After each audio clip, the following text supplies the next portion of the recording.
아니, 이게 미친 것 같아요, 정부가. 정부가 국가 핵심 기술 보호 기관을 없애겠대요. 네, 정부가 이 국가 핵심 기술 보호 기관을 없애고 매년 기술 재평가를 통해 보호 지속 여부를 결정하기로 했습니다. 그렇게 되면 기업 입장에서는 기술 유출을 우려할 수밖에 없는데요. 특히 정부가 국가 핵심 기술에서 제외하는 기술을 노린 외국 기업의 인수합병 시도가 발생할 가능성도 제기되고 있습니다. 이게 대기업에 해당되는 얘기가 아니에요. 아까 얘기한 가루가 빠진가 중소기업인 거죠. 삼성의 그거는 국정원이 안 지켜줘도 삼성이 자체적으로 지킬 수 있어요. 그렇지. 근데 중소기업이 갖고 있는 기술들, 왜냐면 우리나라는 중소기업 기술 개발 능력에 있어서 전 세계 최고입니다. 왜냐면 대기업이 엄청나게 돈 들여서 연구원 갖고 이렇게 만들어내는 기술들보다 우리나라 중소기업들이 뭐 대학이랑 제휴해서 자체적인 연구소로 만들어내는 기술 중에 막 쏠쏠한 기술들이 많아요. 그래서 그걸 갖고 대기업하고 이제 제휴를 해가지고, 이렇게 스타트업으로 키우는 경우도 있지만 대부분 같은 경우에는 그 기술 보호를 못하기 때문에 이 부분에 대한 거를 법적으로 그리고 국가가 제정해서 이걸 다 해줬거든요. 근데 이거를 없애겠다고 하는 거야. 대놓고 잡아먹으라고 지금. 지금 고양이 늑대들이 쫙 깔려있는 이 바닥에, 아무 힘없는 중소기업들에 대한 기술을 마음대로 탈취하라고 이걸 열어주는 거랑 똑같은 거예요. 왜 이렇게까지 할까? 이 이외에 지금 뉴스에 안 나고 있는 또 하나 충격적인 또 정부의 조치가 있습니다. 우리나라의 국책 연구기관은 아니지만 그 안에서 연구하는 사람들을 관리해주던 대표적인 기관들, 카이스트라든지, 그 다음에 울산에 있는 과학기술대학이라든지, 이런 포항공대라든지, 우리 국내에 있는 4개 클러스터 연구단지들이 있어요. 근데 여기도 마찬가지로 연구기술보호에 대한 관리를 국가가 폐지를 해버렸어요. 그러니까 연구소에서 한 연구를 누구나 일반적인 기업들이나 M&A나 또는 유출에 대한 부분이 생긴다고 하더라도 공권력이 여기를 관여하지 않겠다고 선언을 해버린 거야. 아니, 이제 앞으로 기술의 수되고 첨단 기술, 생산 기술 이거 하나가 뭐 그 회사뿐만이 아니라 그 국가의 경제를 좌지우지할 정도로 이제 기술이 최고로 중요한 일종의 그 기업의 가치가 되고 있는 상황인 그렇죠. 거죠. 근데 이 상황에서 이걸 없애버린다는 거야, 보호기간을. 이걸 매년 하겠대요? 그러니까 매년 해가지고 살아남아있는 기업들 중에 예를 들어, 야, 이제 새롭게 한번 신청을 해봐. 그래서 내가 이러이러한 기술을 개발했다고 내놓잖아? 그럼 얘네들이 가르쳐 주는 거지. 야, 이런 기술 접수 들어왔어. 올해는 아니고, 내년에는 우리 보호 안 하니까 니들 알아서 갖고 가. 이거랑 뭐가 다르냐고. 그럼 이거 외국 기업이나 이런 데서 다 그냥 가져가 버리면 끝인 외국 거죠. 기업도 외국 기업이고, 대기업들에 의한 중소기업 사냥이 엄청 강해질 거란 말이에요. 근데 이렇게 안 해도 지금 대기업들이 중소기업 엄청나게 사냥 많이 하고 있거든요. 특히 스타트업 이런 데는. 그래서 그거를 막기 위해서 정부가 이 제한 조치를 걸어놓은 거 아니야, 법적으로. 그리고 이거는 국가 핵심 기술이라고 하니까 국가 안보나 이런 거에 대한 기술일 거 아니에요. 유출되면 약간 위험한. 무기부터 시작해서 각종 소재 기술까지, 예, 말하자면 기업이 그만한 그 가치가 있는 기술을 개발했다고 하면 일단 국가가 지정해주고 그런 부분에 있어서 위법이나 불법사항이 생기면 국가가 들어가서 중재를 해줄 수 있는 기술 보호 법안을 만들어 놓은 거예요. 거기 보니까 반도체, 디스플레이, 자동차, 원자력, 생명공학, 수소 뭐 이런 분야가 있대요. 저는 가장 심한 분야가 저는 바이오 쪽일 거라고 생각을 합니다.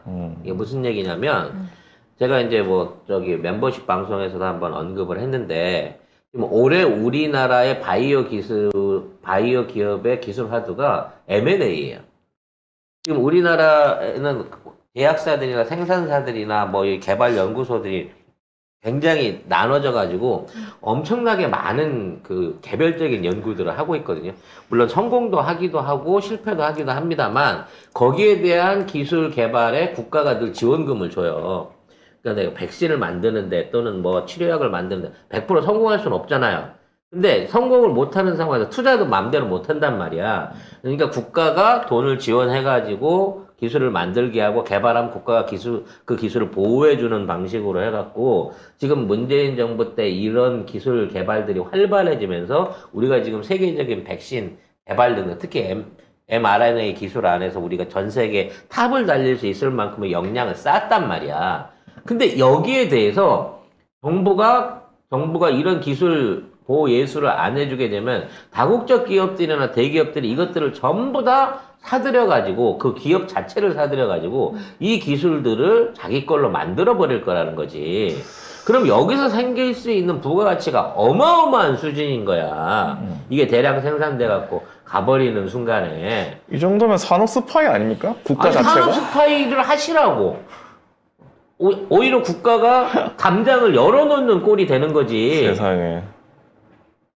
아, 이런.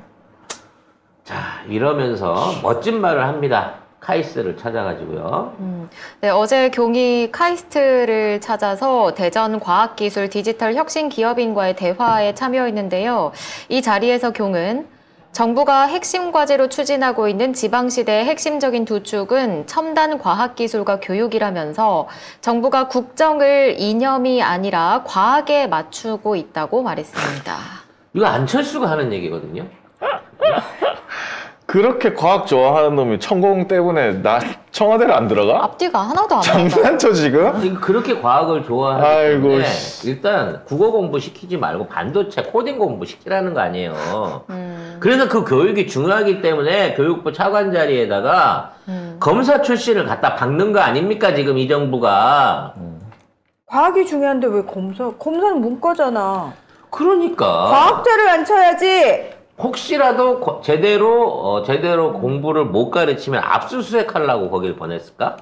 네. 정말 지금 이 정책들 자체가 누구를 위한 정책인지 이해가 안 되는 거야. 하나라도 대한민국을 위해서 또는 국민을 위해서 하고 있다라고 볼 수 있는 정책이 아닌 거예요. 그것도 새로운 정책도 아니고 이미 잘 갖춰져 있는 정책들을 허무는 데다가 지금 역량을 쏟고 있단 말이야, 윤석열은. 참. 이거를 해갖고 외국 기업이 들어와서 그 기술을 갖고 간다? 물론 외국 기업도 들어올 수 있겠죠. 근데 그 외국 기업들보다도 나는 오히려 대한민국에 있는 대기업이나 약탈적인 자본가들, 이 기술을 노리고 있는 경쟁업체들 같은 애들이 적대적 M&A를 하는데 지금 있는 이러한 조항들과 개정안들이 쓰일 거라는 생각이 너무나 환히 보이는 거야. 정말 빨리 끌어내리지 않으면 이 나라 어떻게 갈지 모르겠습니다. 근데 이 산업부 관계자가 뭐라고 얘기하냐면 국가 핵심 기술 유효기간이 매년 갱신되면 업계로선 불안함을 느낄 수밖에 없겠지만 그것도 지들도 알고는 있는 거야. 기술 변화 흐름에 실시간으로 유연하게 대응한다는 측면에서는 평가 주기를 단축할 필요성이 있다. 그러면 지켜주는 건 계속 지켜줘야 될 거 아니야. 평가를 매일 해갖고 새 기술을 발굴하는 건 좋으면 발굴을 한다면 지켜줘야 될 거 아니냐고. 참. 이 국가가 공인적으로 타겟을 찍어주는 거예요. 이거 아마 이제 대기업들이 원하는 거겠지. 이거 우리가 사실 이거 풀어줘. 뺏어오고 싶은데 이거 어떻게 좀 풀어주는 공정거래법이니 뭐니 뭐 기술보호법이니 문재인 정부가 이거 너무 많이 규제를 해놨잖아. 아니 근데 이게 보니까 라고 생각하겠지? 해외 유출하고 관련이 더 큰 건 것 같아요. 보니까 작년 10월에 검찰청이 발표한 산업기술 해외 유출 적발 건수를 보면은 2017년부터 2022년 9월까지 총 112건의 기술 해외 유출이 발생을 했습니다. 그 가운데 36건이 국가 핵심 유출이었는데, 기술 유출이었는데, 반도체 디스플레이 피해가 가장 컸다. 이렇게 얘기를 하고 있습니다. 산업 분야가 크니까 그러죠. 지금 그 이재용도 그 얘기 하고 있어요. 직원 둘이 빼간 기술 하나 때문에 3,600억을 손해봤다라고 하는데. 그러니까. 뭐 이거 그 기술, 그만큼 기술의 가치가 크다고 볼 수 있는 거죠. 근데 이게 국내 유출이나 국내 업체로 가면 현행법상으로 추적을 해가지고 환수가 가능해요. 부당 이득에 대한 부분이라든지 불법 행위에 대한 처벌이 가능하단 말이야. 그러니까 해외로 나가려고 하는 건데. 해외로 가버리면 어떻게. 못하니까. 방법이 없어. 이제 맘 놓고 해외로 가져갈 수 있도록 이걸 풀어놔 버리는 거예요. 기술을 일본에 주고 싶나? 뭐지? 참. 중국이 좋아하겠죠. 일단. 중국에? 네. 생산 기술에 그렇게 중국 싫어하면서. 어? 그렇게 중국 싫어하면서. 누가 싫어한대? 경이. 어? 그건 네 생각이고. 뒷구멍으로 무슨 장사를 할 줄 알아. 내가 늘 얘기하면서 이 정부가 그래도 친중을 할 수밖에 없을 것이다라고 얘기하는 게 지금 우리 통일부 장관 하고 있는 이 사람이 권영세가 주중대사야. 옛날에 주중대사로 최은순하고 우리나라 컨텐츠 사업 해먹은 사람이 이 사람이라고 내가 얘기했잖아. 결국 그 뿌리가 남아있기 때문에 밀실거래는 훨씬 더 강화될 수밖에 없어요. 어떠한 형태로든지. 아이고.